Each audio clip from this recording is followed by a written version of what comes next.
सभी का स्वागत है। भक्ति काल के अंतर्गत जो है कि निर्गुण धारा में मैंने कबीरदास के बारे में जो प्रमुख बातें थी मैं बता चुकी हूँ। आज मैं उसके आगे जो कि कंटिन्यू कर रही हूँ। रैदास या रविदास के बारे में जो उनसे मुख्य बातें संबंधित है उसको मैं बताने जा रही हूँ।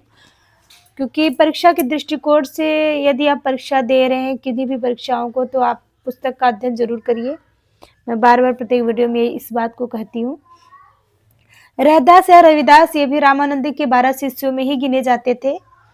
ऐसा माना जाता है कि इन्होंने अपने पंक्तियों में कबीर और सेन की चर्चा की है। कहने का तात्पर्य है ये जो उनकी शिष्य परंपरा थी उसमें कबीर और सेन के बाद ये जो कि रहते हैं और अपने बार-बार अपने जाति का भी उल्लेख करते हैं कि कह रैदास खलास चमारा ऐसी मेरी जात विख्यात चमार। और माना जाता है कि जो रैदास थे वो कबीरदास की तरह वो भी काशी के रहने वाले थे और वो कहते हैं उनकी एक फेमस पंक्ति है, जाके कुटुंब सब ढोर ढोवत फिरहीं आ जाओ बनारसी के आस पासा। रैदास का नाम धन्ना और मीराबाई बड़े प्यार से लेती थी। आप देख सकते हैं कि धन्ना और मीराबाई की चर्चा हो रही है, वो बड़े आदर से लेते थे क्योंकि कहीं न कहीं इन्होंने अपना जो है गुरु माना था रविदास को। और रविदास की एक पंक्ति जो निर्गुण से संबंधित है, थावर जंगम कीट पतंगा पूरी रहे हो हरिराई। वेरी इंपॉर्टेंट पंक्ति है ये, इसका आप विशेष ध्यान देंगे किसी भी परीक्षा में। थावर जंगम कीट पतंगा पूरी रहे हो हरिराई। एक पंक्ति ये भी है, गुण निर्गुण कहियत नहीं जाके। क्योंकि इसी प्रकार की पंक्तियां जो हमारे कबीरदास है उनकी में भी दिखाई देती है। आगे रैदास अपना एक अलग प्रभाव और पछाड़ की ओर जान पड़ते। उन्होंने एक साधो नाम के एक संप्रदाय जो फर्रुखाबाद और थोड़ा मिर्जापुर में भी पाया जाता है, रैदास की परंपरा में ही कहा जा सकता है क्योंकि इसकी स्थापना करने वाला वीर भान उदयदास के शिष्य और उदयदास रैदास के शिष्यों में माने जाते हैं। तो कहीं न कहीं ये साधु संप्रदाय जो थे वो रैदास इसी से संबंधित थे।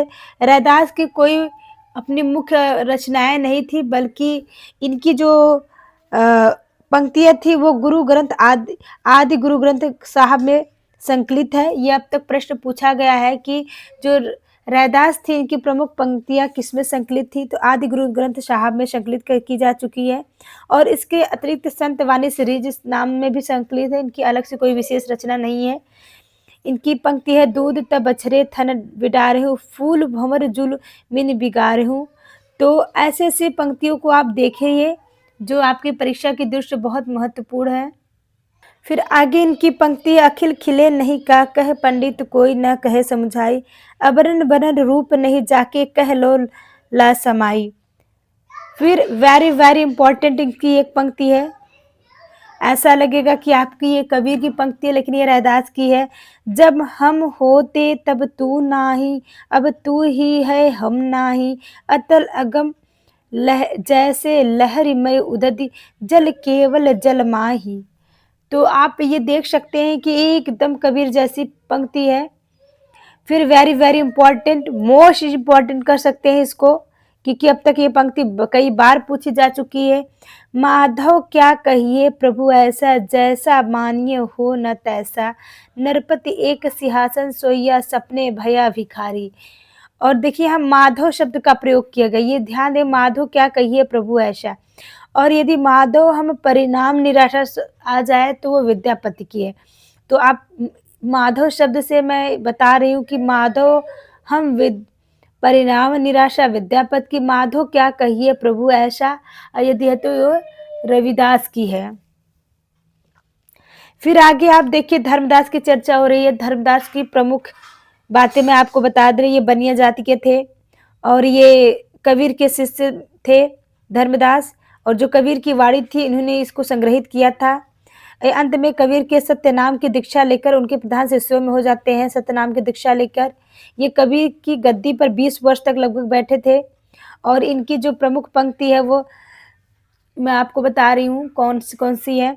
झरी लागे महलिया गगन गहराए, मोस्ट इम्पॉर्टेंट है ये। मितऊ मड़ैया सुनी करी गैलो, अपना बलम परदेश निकरी गैलो, हमरा के किछो न है न गुण दे गए लो। तो आप देख सकते हैं मैं मोस्ट जो इम्पोर्टेंट बातें हैं बस उसी से संबंधित चर्चा कर रही हूँ। आगे गुरु नानक की चर्चा करते हुए हम उनकी प्रमुख बातों पे ध्यान देंगे कि जो परीक्षा की दृष्टि से महत्वपूर्ण है। गुरु नानक जो थे वो कालूचंद खत्री के पुत्र थे। गुरु नानक का जन्म बार-बार पूछा जाता है कहाँ हुआ था? तो संवत 1526 में कार्तिकी पूर्णिमा के दिन तलवंडी में हुआ था, लाहौर में अर्थात पाकिस्तान में हुआ था। वहाँ पे ननकाना नामक गाँव था, वहाँ पे हुआ था। और जिला लाहौर में तहसील शकरपुर तिलवंडी नागकर सूबा बुलार पठान करीदा थे। इनकी माता का नाम तृप्ता था। ननकाना जी जो शादी हुई थी उनका विवाह हुआ था सुलक्षणी से हुआ था। और इनके 2 पुत्र थे श्रीचंद और लक्ष्मीचंद। जो श्रीचंद थे आगे चलकर वही उदासी संप्रदाय के प्रवर्तक होते हैं। तो मुख्य बातें ये थी और ये बचपन से ही इनके जो पिताजी थे वो व्यवसाय में इनको लगाना चाहते थे लेकिन इनका मन नहीं लगा और आगे चलकर ये कबीर के जो दर्शन थे उससे काफ़ी प्रभावित होते हैं और कबीर के जो थे कबीरदास के जो निर्गुण उपासना थी उसका प्रचार प्रसार भी उन्होंने किया आगे चलकर। फिर उसके बाद क्या है भक्ति भाव से पूर्ण होकर वो भजन गाया करते थे। ये भी पढ़े लिखे नहीं थे।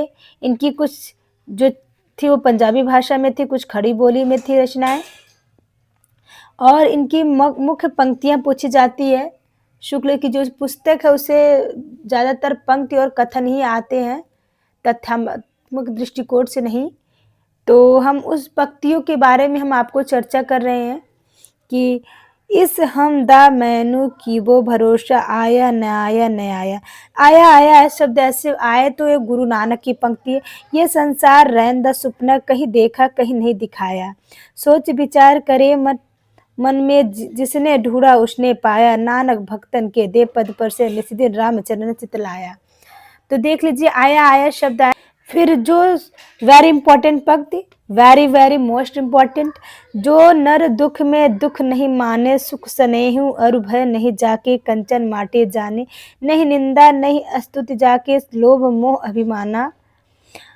आशा मनसा सकल त्यागी के जग में ते रहे निराशा। काम क्रोध जही परसे नाही ते घटक ब्रह्म निवासा। तो ये वेरी इंपॉर्टेंट पंक्ति थी इतना। जो नर दुख में दुख नहीं माने। अब हम दादू दयाल की चर्चा करेंगे। दादू दयाल जो थे ये जो है कि इनके बारे में कहा जाता है कि ये कबीर से के अलग एक पंथ चलाए थे इन्होंने, दादू पंथ नाम से जो प्रसिद्ध हुआ था। और इनके जन्म के बारे में काफ़ी किंवदंतियां हैं कि कुछ लोग इनको मानते हैं ये गुजरात के अहमदाबाद नामक स्थान पे हुए थे। और इनके जो जाति पाति थे कुछ लोग इनको गुजराती ब्राह्मण मानते हैं और कुछ लोग मोची और धुनिया भी मानते हैं। और दादू जो थे दादू पंथ जो था वो काफ़ी कबीर साहब से मिलता जुलता पंथ था। और जो है कि उनके अनुसार दादू के बच्चे के रूप में साबरमती नदी में बहते हुए लादी रामा नाम का एक ब्राह्मण को मिले थे, चाहे वो अधिकतर नीची जाति के ही माने जाते। दादू का कोई गुरु था ये ज्ञात नहीं है क्योंकि ये दादू दयाल जो थे वो रामानंद के शिष्यों में नहीं आते हैं। इनके कौन गुरु थे ये ज्ञात नहीं है। पर इनकी बहुत सी जगह जो कि कबीर के जो विचार थे उसके अनुयायी के रूप में माने जाते हैं।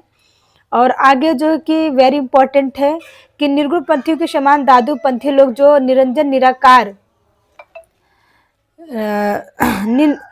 निर्गुण पंथियों के समान दादू पंथी लोग भी अपने निरंजन निराकार उपासक बताते हैं। ये लोग ना तो तिलक लगाते ना कंठी पहनते हैं, साथ में एक सुमरनी रखते और सत्य राम कहकर अभिवादन करते हैं। दादू की बानी अधिकतर कबीर की साखी से मिलते जुलते दोहे कहीं कहीं गाने के पद भी है। और दादू के जो इम्पोर्टेंट चीज है वो मैं बता रही हूँ पंक्तियां उनकी। घ्यू दूध में रमी रहा व्यापक सबकी ठोर। दादू बख्ता बहुत को मत। दादा लोग घी ज्यादा पीते घी दूध ऐसे पंक्ति आए तो समझ लो दादा का है अर्थात दादू का है। फिर यह मसीत यह देहरा सतगुरु दिया दिखाई। भीतर सेवा बंदगिरी बहिरा कहे न जाई। फिर आगे पंक्ति है भाई रे ऐसा पंथ हमारा देव सखी रहित पंथ गहर न अवरन एक आधारा। तो जो इनकी दादू दयाल के बारे में चर्चा है कि उसके पश्चात में सुंदरदास की चर्चा कर रही हूँ जो दादू दयाल के शिष्य थे। आप वेरी इंपॉर्टेंट है कि सुंदरदास के गुरु कौन थे? दादू दयाल थे। और जो सुंदरदास थे ये धौसा नामक स्थान पर इनका जन्म हुआ था राजस्थान में। ये अब तक प्रश्न पूछा गया है एनवीएस में कि दादू सुंदरदास का जन्म कहाँ हुआ था, किस स्थान पर? तो धौसा, जो राजस्थान में पड़ता है, जयपुर राज्य में। और ये दादू दयाल के शिष्य थे। और ये सबसे मोस्ट इम्पॉर्टेंट थे कि ये निर्गुण संप्रदाय में सबसे बड़े शिक्षित और पढ़े लिखे थे। और व्याकरण, वेदांत, पुराण आदि के अतिरिक्त इनको संस्कृत और फारसी का भी काफी ज्ञान था।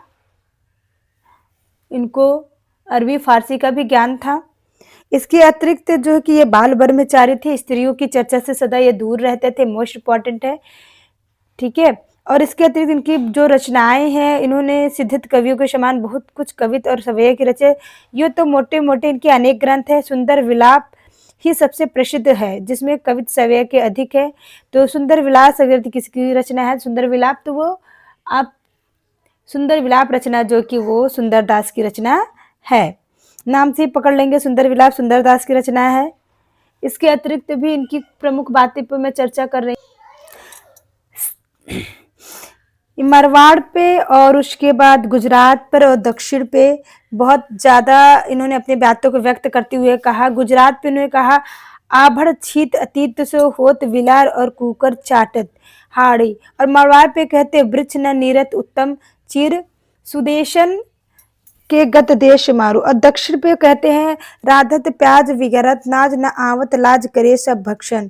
और पूरब पे कहते हैं, ब्राह्मण क्षत्रिय वैश्य सब। कहने का मतलब ये चारों दिशा, मारवाड़ पे, गुजरात पे, दक्षिण पे, पूरब पे अपनी बातों को व्यक्त किए हैं। इनके जो पंक्तियां हैं ये इंपॉर्टेंट है। गेह तजे अरु नेह तजे पुण्य खेल लगाई के देह सवारी में सहे सिर सीत। आप बार बार सोचेंगे कितनी पंक्तियां याद कैसे होगी, लेकिन जब आप बार बार किसी चीज को पढ़ते हैं, जरूरी नहीं हो आपको कंठस्थ हो, हाँ आपको ये याद हो जाएगा कि ये इन्हीं की पंक्तियां, इन्हीं के विचार थे या इन्हीं की हुई हो सकती है। देखिए वेरी इंपॉर्टेंट, बोलियो तो जब बोलियो जब बुद्धि हो, नह तो मुख मौन गही चुप होए। जोरियो तो तभी जोरियो जो रीति जाने, तुक छंद अर्थ अनूप जामे। वेरी इंपॉर्टेंट पंक्ति है। आगे देखिए आपको बहुत अच्छी पंक्ति मिलेगी। जो सुशिक्षा और द्वारा विस्तृत दृष्टि पर प्राप्त होने के बाद निर्गुणवादियों के समान लोक धर्म की उपेक्षा नहीं की। पतिव्रता पर पालन करने वाली स्त्रियों और रण क्षेत्र में कठिन कर्तव्य का पालन करने वाले सुरवीरों आदि के प्रति इनके विशाल हृदय के समान पूरी जगह थी।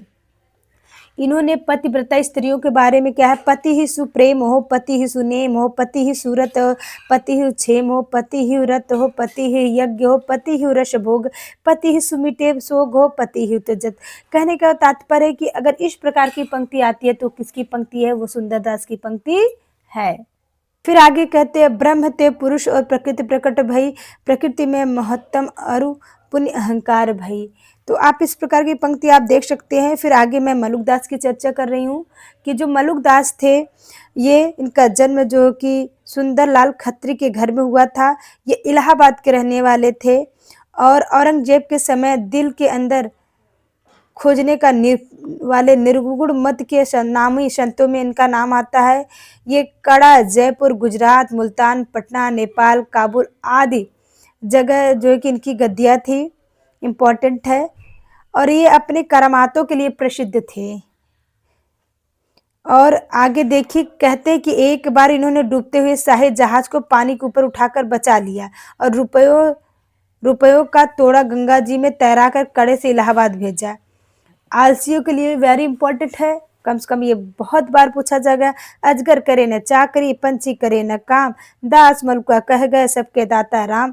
इनकी दो प्रसिद्ध जो रचनाएं हैं शुक्ल जी उसकी चर्चा करते हैं, रत्न खान और ज्ञान बोध। ये अवधी भाषा में है, ये अवधी और ब्रज दोनों की चर्चा करते हैं। इंपॉर्टेंट पंक्ति, अब तो अजबा जपु मन मेरे, सुर नर असुर टलुआ जाके, मुनि गंधो जाके चेरे। वेरी इंपॉर्टेंट है, नाम हमारा खाक हम खाकी बंदे, खा कहीं से पैदा हुए अति गाफिल गंदे। फिर नीचे, हम ही मुल्ला हम ही काजी, तीरथ व्रत हम ही बाजी, हम ही दशरथ हम ही राम, हमारे क्रोध और हमारे काश, हम ही रावण हम ही कंस, हम ही मारा वंश। तो यहाँ पे आप देख सकते हैं कि इनकी जो इम्पोर्टेंट पंक्ति थी। अब अक्षर अनन्य, जो अब तक एग्जाम में, तो एग्जाम की दृष्टि से अभी तक इनसे कोई प्रश्न नहीं बना है, लेकिन इनकी रचना जितने भी आप जानते रहिए, राजयोग, विज्ञान योग, ध्यान योग, सिद्धांत बोध, दीपिमाल का ब्रह्म ज्ञान, देख सकते हैं कि शुक्ल जी इसकी चर्चा करते हैं, ब्रह्म ज्ञान, अनन्य प्रकाश आदि। दुर्गा सप्ती। यह भेद सुनो पृथ्वीव्रत चंद्राय, फल चारहों को साधन उपाय, यह लोक सदे सुख पुत्र वाम, परलोक नशे न नरक धाम। ये देखिए फिर यहाँ पे अच्छा रनन ने किया के अंतर्गत जो निर्गुण संप्रदाय था, प्रकरण 2 की जो चर्चा हो रही थी निर्गुण धारा की, उस वो आज प्रकरण समाप्त हो रहा है।